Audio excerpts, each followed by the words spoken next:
the four main habits of self-improvement. What are these habits?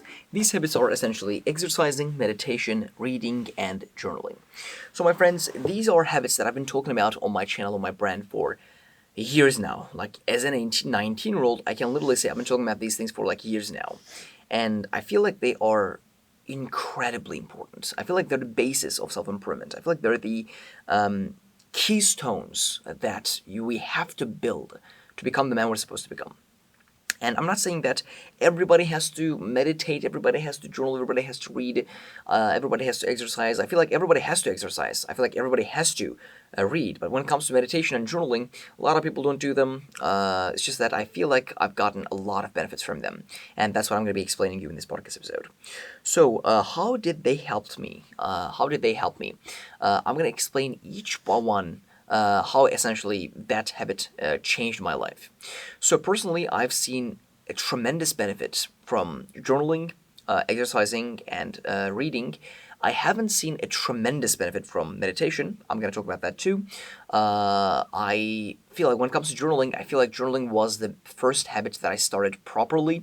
I started journaling very, very young. I started journaling like at the age of like 15, and I was in the journaling in the beginning to improve my English. So my journals were like not like the ones that I use now. They were like essentially literally like a little girl's journal. I was like writing, oh, I woke up and then I went to school and then we had like math lessons. I was using my journal like that because I was trying to improve my English. It wasn't like for self-improvement reasons. I was also at the same time 15 or something. So after that, my journaling slowly evolved into what it is now. And right now, I journal in a really different, specific way. I have like gratitude journaling.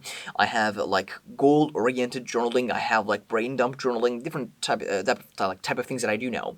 But at the time, in the beginning, it wasn't like that at all. It wasn't like that at all. It was like a freaking actual like journal. A little high school girl would write, "Yeah, I saw my crush today." It was literally like that. I'm kind of like embarrassed, bro.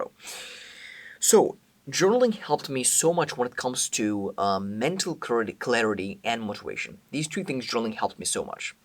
When I was going through a problem, I would write that problem into that journal, and I would solve that problem much quickly that I realized when I wrote that problem into my journal.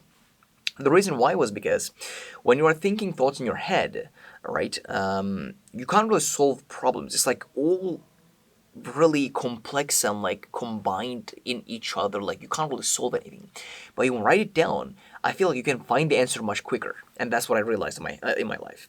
Whenever I was going through a problem, or whenever I was like struggling with something, or whenever there was something that I had to achieve and I couldn't, I would journal about that thing, and it would be achieved much easier. And journaling helped me so much when it comes to like my personal goals in my life as well. So how did that like motivate me to achieve my goals? It helped me to motivate myself to achieve my goals because of the fact that simply I would literally write down, tomorrow I'm going to do this, tomorrow I'm going to do this, tomorrow I'm going to go to there and record 8 podcast episodes, stuff like this. At the same time, I would write hours about my channel. I would write hours about the reasons why I wanted to, for example, achieve a really nice fit body, and these stuff. And obviously, you're gonna be much more motivated. Like journaling has been a part of my life for the last like 5 6 years. Not 5 6. Oh, I'm exaggerating as fuck, bro.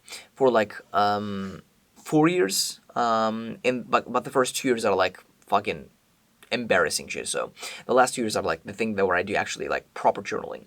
So journaling helped me so much. Journaling has been absolutely life changing for me. So let's talk about exercising. Exercising is like I go to the gym. I go to the gym like pretty consistently, 5 days a week, close to. And exercising is and fitness a big part of my life. I see exercising as a big part of self improvement. At the same time, I don't do it for self improvement. It's like a different area that I want to like have expertise on, and I'm working on that so much, personally. That's why yeah, I can confidently say that, yeah, exercising has been a life changing thing to me as well. Going to the gym, having that lifestyle. A big part of my life is now gym. A big part of my life is trying to build my body. A big part of my life is dieting, a rest. So these things are a big part of my life. That's why I do think that exercising and gym, and in the beginning of my self improvement journey especially, has been completely life changing. Completely life changing. So, the next habit, reading. I've been reading for my dad is a teacher. My mom is a teacher as well, and my dad has been advocating reading for me for a long, long, long time. I started reading at the age of 4 or 5, and I've been reading books ever since. I would say there were like 1 year where I didn't read much, but after that, I've been reading pretty consistently, to be honest. And I do think that reading has added me a much different life perspective over my peers my age. I'm not going to say that, because of the fact that I'm reading, I can think like a 30-year-old now at the age of 19. I probably can't say that. But I do think that reading from such a young age has added so much to my life. When it comes to meditation, meditation has been a habit that I haven't been really consistent in that much, unfortunately. I've been consistent in meditation for the last couple of months, but before that, meditation hasn't been a big part of my life. And the main benefits of meditation is basically the fact that you are going to be able to have more mental space and mental clarity, as well as you will be able to focus much better. Now, personally, guys, I talk about focus all the time, but I don't think I'm really an incredibly focused person.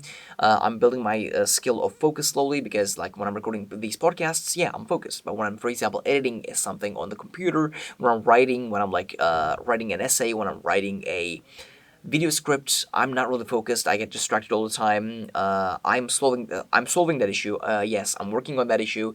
But for now, I don't think I can give that much advice. And meditation hasn't really given me that much benefits. I do think I'm more focused.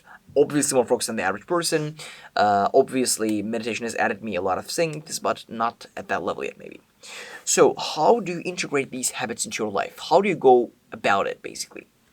There are two ways. The first way is a little easier. You pick out one habit out of these four that you want to work on. Maybe it's journaling, maybe it's meditation, maybe it's reading, maybe it's exercising, whichever the one that you want. And then you start doing that habit every single day for a small portion, I would say. If you're journaling, you journal for 5 minutes a day. Nothing more, nothing less. 5 minutes a day. If you're meditating, literally meditating for 3 minutes a day in the beginning. Why? Because we want to get the reps in. We want to build the consistency. We don't want you to start meditation for like 20 minutes a day and then you give the meditation up. No, we don't want you to do that. We want you to essentially, we want you to start slow and build yourself up. Start with 2 minutes of meditation, but do that consistently every single day without skipping a day. You have 2 minutes every single day. Simply 2 minutes. Even if you're really, really, really busy, 2 minutes of meditation, you're always going to have time for that. Journaling, you can start with like 5 minutes a day. Reading, you can start with reading 5 pages. Even 5 pages a day. You are going to slowly, progressively overload that. You can start exercising, you can start doing 20 push-ups a day. 20 push-ups a day. You can do that in 15 seconds. And slowly build that up. That's the way number one. And the way number two is starting a habit chart. A habit chart is basically a chart that you have where you are going to put all these 4 self-improvement habits and you're going to be doing them consistently. And whenever you miss a day, you're going to put a cross. Whenever you do the habit that day, put a tick. These 2 ways are 2 different ways you can go about it, but personally, I'm not going to tell you, I can recommend the first one, I recommend the second one. Depends on your life. Maybe you're new to self-improvement, you can start with one. Maybe you have been already doing these habits for some time, but you're not really consistent. Yeah, then create a habit chart and do them every single day. And the truth is, one thing that a lot of people don't really understand when it comes to this is, it is not like, I've built the habit of reading, now I'm going to be reading until I die. No, it doesn't work like that. You build a habit of reading, you've been consistently reading for like a month, and then you take a 2-day break, and then the 2-day turns into like 7 days, and then you feel like you haven't been reading for a while, and then you pick the habit up again. So it's not like, you're going to be doing this consistently for like 5 years now. No, it's like you go to a vacation for a few days, and then when you come back, you can't really start easily again. So you're literally going to lose this habit probably 100 times in your life and then build it back up again 100 more times. But the most difficult one that you're going to build is the first one. After the first one, the other ones are not going to be that difficult. Because when you're dialing down a habit for the first one, you don't have muscle memory. Your brain doesn't know meditation. Your brain doesn't know the reps of meditation. The fact that when you have a thought, you're going to try to get that thought out of your head. Your brain doesn't know these repetitions. So it's not going to be like, I'm consistent from now on these things. Bro, it's been times where I haven't missed journaling for 3 months. Once, never missed it. And it's been times where I haven't picked up my journal for 2 weeks. So it's always going to be the journey of trying to make these habits consistently, but at the same time, you're going to get so much value from these habits. So I think, in my simple head, I think that if you do these 4 habits consistently for a month, your life is going to be a little different. But I feel like if you do these habits consistently for 3 months, your life is simply going to be much different. For 3 months consistently, you are going to be a much different person. So these are the 4 main habits of self-improvement: the exercising, the reading, meditation, and journaling. Try to implement them slowly into your life, and you're going to thank me later. You're not going to thank me 7 days from now. You're not going to thank me a month from now. But years from now, when you realize, bro, because of the fact that I've been meditating for 10 minutes a day, I'm much more calm. I'm much less stressed. I can control things much easier. I can make decisions much better. You're going to realize that months from now. But when you realize it, you're going to say, yeah, that was a very good investment. That was a very good investment. Thanks so much for listening to this one, and I'll see you guys in the next one. Cheers.